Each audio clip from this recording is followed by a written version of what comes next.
పాటతో నీకు ఏమర్థం అవుతుంది? మా నాన్న ఉత్తమాయకుడు, అబద్ధవాడు, చేత పరాధికారాలు బాగుంటుంది. జానీ జానీ ఎస్ పాప, ఇది పాట అండి. వీళ్ళ అమ్మకి ఎంత ఆనందం, బిడ్డ వాడు తెలుగైతే చదువుతున్నాడు, ఇంగ్లీష్ ఏం బాగా చదువుతున్నాడు, మనం చదవడాలి. మీకు తెలుసునా మన దేశంలో కొన్ని రైమ్స్ ఉండేవి. ఏమిటది? ఎండలు కాసేదెందుకురా, మబ్బులు పట్టేటందుకురా, మబ్బులు పట్టేదెందుకురా, వానలు కురిసేదెందుకురా, వానలు కురిసేదెందుకురా, పంటలు పండేటందుకురా, పంటలు పండేదెందుకురా, ప్రజలు బ్రతికేటందుకురా, ప్రజలు బ్రతికేదెందుకురా. ఇదొక్కటి తెలిస్తే దేశం బాగుపడుతుంది. ప్రజలు బ్రతికేదెందుకురా, మంచిని పెంచేటందుకురా.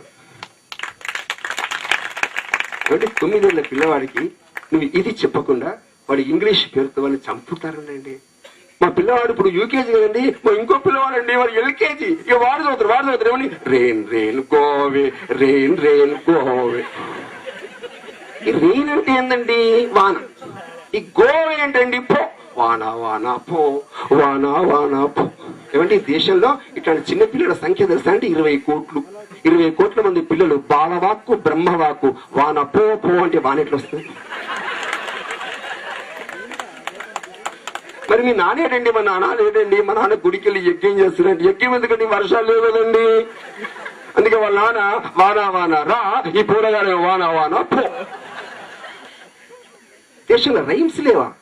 మా పల్లె పాలించు వానదేవుడా, మమ్మెల్ల పాలించు వానదేవుడా, మా కుంటలన్నీ నిండాలి వానదేవుడా, మా పంటలన్నీ పండాలి వానదేవుడా, మా గుమ్ములన్నీ నిండాలి. తెలుగులో వాడుతూ వస్తారు. మా పిల్లవాడు ఇంగ్లీష్ మీడియం కదా, ఇంగ్లీష్ లో వాడుకోవడం. రెయిన్ రెయిన్ కమ్ కమ్ కుంటలన్నీ గుమ్ గుమ్.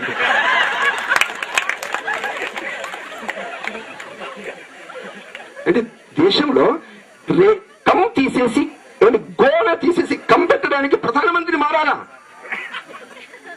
ముఖ్యమంత్రి మారాలా? ఈ మాత్రం కామన్ సెన్స్ లేనటువంటి విద్యని చదువుతున్నటువంటి దేశం భారతదేశం. మన వాళ్ళు వెళ్తారు ఇంగ్లాండ్కి వెళ్ళారు, ఇంగ్లాండ్ ఇదే రైమ్ పాడుతున్నారు. మన వాళ్ళు మీరెందుకు రైమ్ పాడుతున్నారు? వాళ్ళు చెప్పారు ఈ రైమ్ ఎందుకు పాడుతున్నాడు చెప్తారు. ఎందుకు చదువుతున్నారు తెలిసిన? మీకు ఇంగ్లాండ్ లో 8 నెలలు సూర్యుడు కనిపించాడు. 8 నెలలు సూర్యుడు రాడక్కడికి. కేవలం 4 నెలలు మాత్రమే సూర్యుడు కనిపిస్తాడు. ఆ 8 నెలలు మంచు వర్షం కురుస్తుంటుంది, మంచు గడ్డలు కురుస్తుంటాయి. దాంతో గజ్జి తర్వాత చర్మవ్యాధులు వస్తున్నాయి. భరించలేక వాళ్ళు పాట పెట్టుకున్నారు, రెయిన్ రెయిన్ గోవే రెయిన్. నువ్వెందుకు పెట్టుకున్నావు? ఇప్పుడు అమెరికాకి వెళ్ళి సాఫ్ట్వేర్ ఇంజనీర్ ₹1,00,000 సంపాదించాలండి. చిన్నప్పటి నుంచే ఇంగ్లీష్, స్పోకెన్ ఇంగ్లీష్ స్టార్ట్.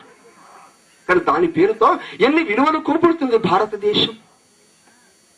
నైతికమైనటువంటి విలువల పేరుతో ఇవాళ భారతదేశం చాలా కోల్పోతుంది. అందుకే స్వామి వివేకానంద చెప్పారు, విద్య అంటే కేవలం సమాచారాన్ని నింపుకోవడం కాదు, విద్య అంటే హృదయం విశాలం కావడం. అలాంటి హృదయాన్ని విశాలం చేసే విద్య ఈ రోజున దేశంలో లేదు.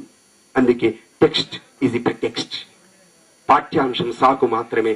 సారు ఏమండి తన యొక్క సిలబస్ లో 45 నిమిషాల్లో 30 నిమిషాలే పాఠం చెప్పాలి. మిగతా 10 నిమిషాలు ఈ దేశం యొక్క సంస్కృతి, సమాజము, చరిత్ర, ఈ దేశంలో కుటుంబాలు, విలువలు, నైతికమైనటువంటి పరివర్తనలు ఇవన్నీ చెప్పగలిగిన రోజున ఈ భారతదేశం కరికులంలో ఉండాల్సిన అవసరం లేదు, పాఠ్యాంశాలు భాగమే ఉండాల్సిన అవసరం లేదు. ఈ దేశంలో మార్పు